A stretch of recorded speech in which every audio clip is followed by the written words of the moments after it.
The mother gave her baby a red apple.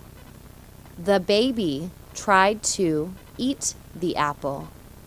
His mouth was too small, and he didn't have any teeth.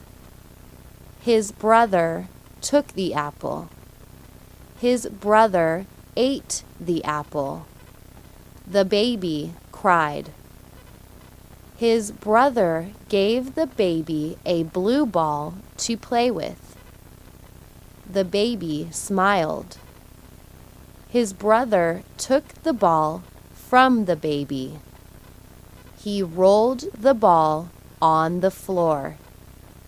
The brown and white dog picked up the ball. The dog chewed on the ball. The baby cried again. His brother picked up the cat.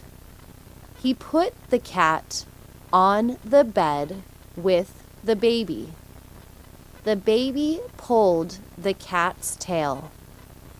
The cat jumped off the bed. The dog chased the cat.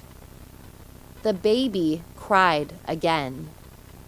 His brother let the baby hold a sock. The baby played with the sock. The baby was happy.